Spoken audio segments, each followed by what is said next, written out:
Hey everyone, welcome to the book haul video, my first book haul video.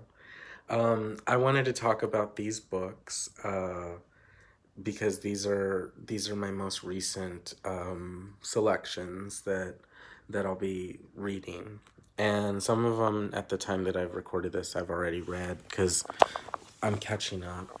I'm kind of catching you up in a sense on what I've been reading, and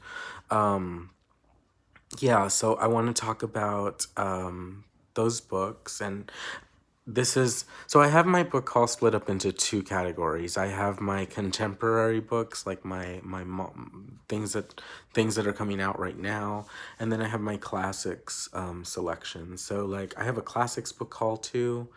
It's Jane Austen and Emma.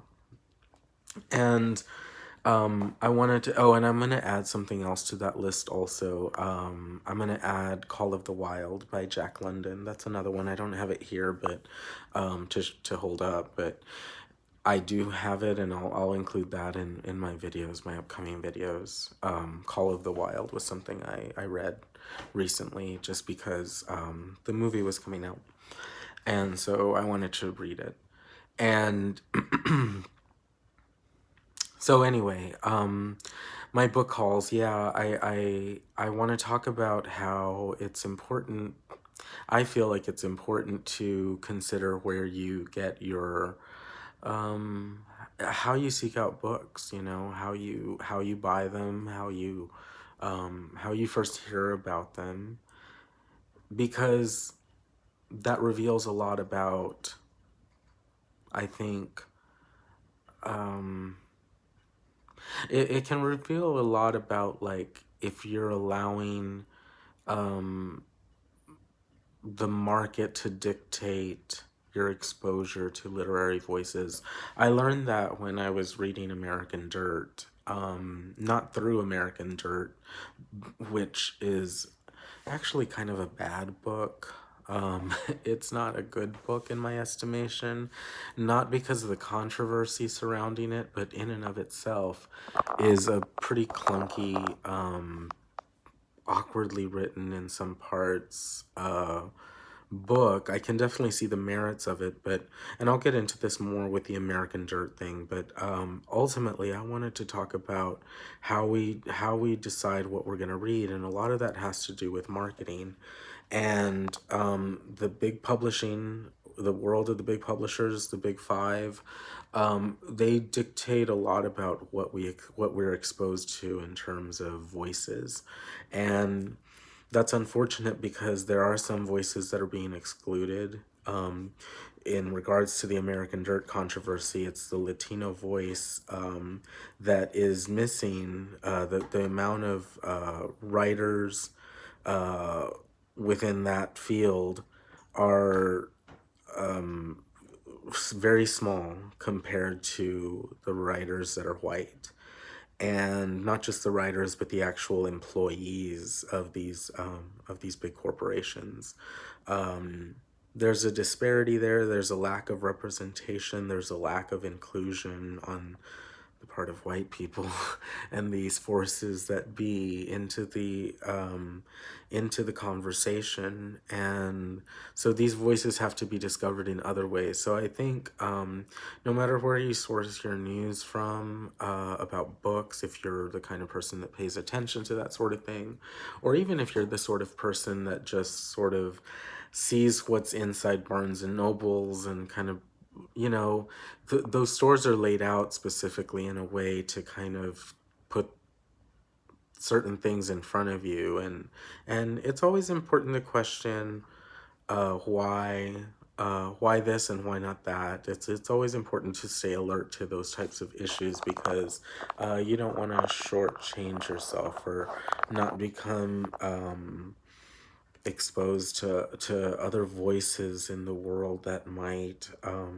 inspire you or uplift you or transform you or devastate you or make you feel this sweeping, passionate feelings that the characters are feeling in the story. So there's a great value there And I think that it's always important to question and to be hungry for more and to seek out things. And so with these book haul videos, what I want to emphasize is that I think that I have a certain taste, and that taste is formed very much by marketing and by the industry, and I'm aware of that. And because I'm aware of it, I want to keep myself open to new possibilities.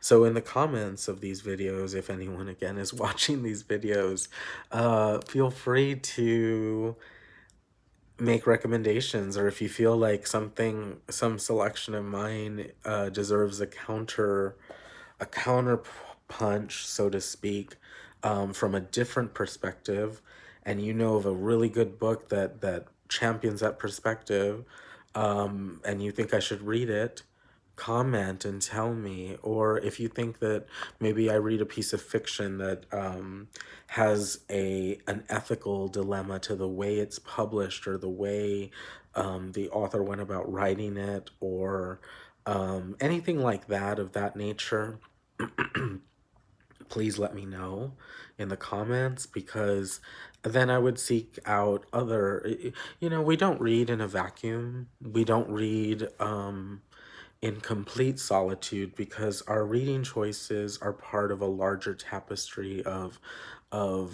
subtleties within even our minds, the shape. So our money goes somewhere, right? With when we pay for these books, my money went somewhere when I bought this book by Glennon Doyle, which I do not regret having bought, by the way. It's a beautiful book. But what I want to say is, so that's a way in which we don't read in solitude. That itself is proof. And then also, if not that, then in the shaping of our minds. When we read, we shape our minds. What we put into our bodies affects our health, our physical health. But what we put into our minds, these books, affects us. It changes us in certain ways, and it helps shape us and be the people that we are. It's stories, and stories help shape us. Movies help shape us. Our grandparents telling us stories about their childhood shapes us.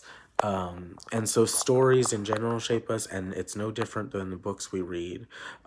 These stories become ingrained in us and become part of us. That's part of the process of reading, is you're engaging in a relationship with a voice, the voice of the author. You're engaging in a story. And it's an experience that, even though it's just reading, one might say, it does, it's part of you now. It's part of your experience.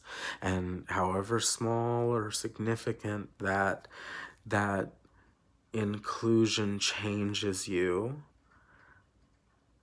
it's still a change, and it still will have repercussions in your daily life and in the person you become.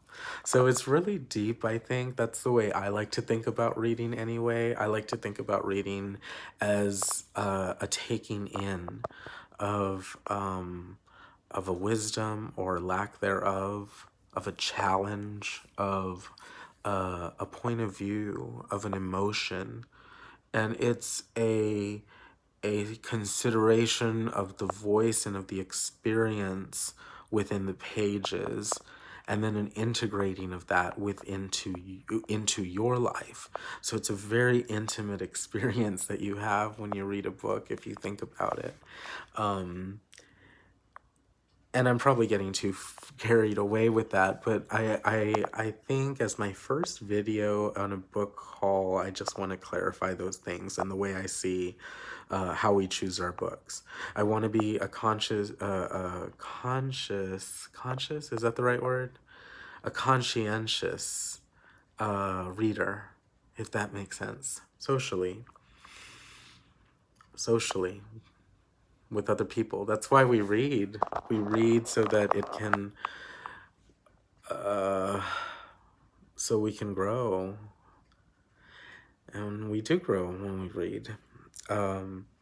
We don't just read to be mindlessly entertained. We read so that we can be transported and transformed when we come back. So, book haul videos, gonna be fun to talk about, gonna be fun. There's a lot to talk about like the accumulation of books. That's an interesting topic.